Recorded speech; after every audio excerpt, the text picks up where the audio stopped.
Bricks and Minifigs is your one-stop shop for all things LEGO. Hit the link below to find a store near you. Justin Boverhoff, I'm with WLUG. This is my first time displaying here, and this is my first ever Star Wars build, actually, that I've done. So obviously you've chosen to tackle the iconic Hoth battle here, which is just an amazing scene and lends itself to some really cool kind of different battle scenes and things. So starting inside this area, tell us what you've got set up here. Well, I got the Millennium Falcon. I tried to capture a few scenes from the movie with Leia talking to the troops before they're going out. Tried to get all the background things going. Just tried to make it, you know, movie accurate and just fun too. And yeah, I got the control room on the side here. That was kind of an afterthought. I had a lot of empty space I could fill. But yeah. And you see lots of great lighting throughout this build. How did you incorporate that, and what types of lights do you use? Yeah, I used brick loot, and it was kind of like an afterthought. I had it all built, and then my sister said, you know, this would look really cool with lights in it. I was like, yeah, I guess it would. And so I had to, for the computers, I had to take down all the pillars to 3 bricks, and then I had to wire everything through it. It took a lot. I had to up-tile a lot of things, but I think it was worth it in the end. And what do we have in the corner up here? We have the ion cannon. That was kind of like an afterthought thing too. I was thinking because I wanted to have a square back, but I wanted to have the round in there. Because a lot of people do the Hoth just have it cut off on the back, and I kind of wanted to have it all enclosed. But I had that big empty space on top, and I wanted to do the ion cannon. So I thought, you know, that's a perfect place for it. And then as we make our way out here, are the doors operational? Is there playability here? No, the doors are just stationary. I thought about doing operational, but it was my first time doing it. It's and also have to get more black bricks. And I know it's just a few $20 here, $20 there, but it adds up. So, how long is this whole build here? This is 11 feet long. It's 39 10 by 10 base plates total. Yeah. Very impressive. So we'll make our way out to the trench scene here then. There's a lot of chaos and explosions. What do you have set up here? Yeah, I got all the troops in the trench. So I have all these hoses. That was kind of hard to keep them flat because they got to put the memory into them to shape them. And then I got the explosion here with the sparks coming from the hose. I thought that was a neat idea. And then the turrets and stuff were my build. And that was fun to play around with them and figure out how to build them. Especially the dish one. You only see it for a couple minutes, but I thought, you know, I should probably put it in there. And here we've got a little battle within the battle as they're working out some things. Yes, that was also another thing my sister suggested, you should have a snowball fight. You're in the snow. It's okay, yeah, that would look cool too. So it's I found the new clear arch pieces, and I thought that's perfect for them throwing snowballs. And I also had the white shark in the corner there, and I only had one. I have no idea what to do with it. What do you do with a white shark? It's oh, I can put it in the snow.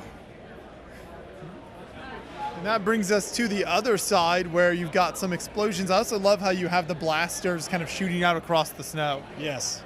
Yeah, that was a lot of fun. It's getting all those wires to one battery, going through underneath all those tiles is challenging.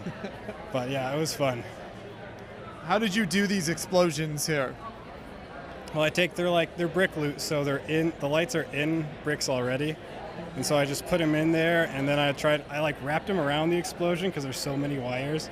And I just went underneath the tiles, in between the base plate and the tile, to get it on there underneath it. So I didn't want to drill any holes or anything. And then you've got, of course, a couple of AT-ATs here, different positions. So yes, how did you want to set those up? How did that work? Yeah. Well, at first, I only have one AT-AT. This is my brother-in-law's. He lended it to me to use. It's from the older kind.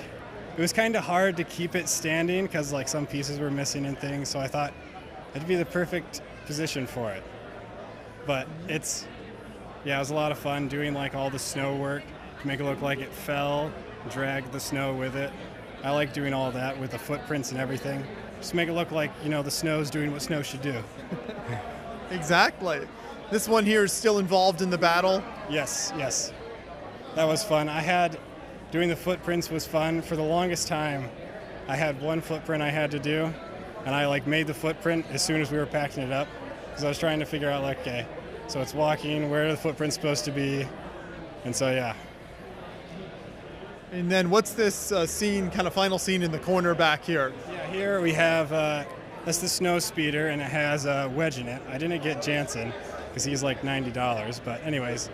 But yeah, I have him. He's the one who roped the AT-AT in the movie, the only one who actually roped one and brought it down. And so I have that, yeah, the rope on it, and I took the rope is off on that one to, like, you know, to show that it's off. And then we have the Wampa Cave in the corner there. And inside the Wampa Cave, I have a little skeleton and a treasure chest, and I like to put that in all my builds. That's just kind of like my signature. I started doing it with the first one. I think one of the things that really stands out here with this whole build is the way you've done the snow. And so there's a lot of these tiles here. Yeah. What sizes and types of tiles did you kind of find worked well? How did you get those in such large quantities? Yeah, well, I got them all from just Lego Pick-a-Brick. And I found they had the 6x6 tiles, which I didn't really know existed. I knew they were in, like, the castle set for the drawbridge. And I thought, that's a really good way to take up a lot of space for a bit less money, and it also saves time too. So I used those, and then I got over 1,000 2x4 tiles, and then miscellaneous, the 1x2s, 2x2s, occasional 1x3s, whatever they had, like, bestseller in stock, so I could get it in there.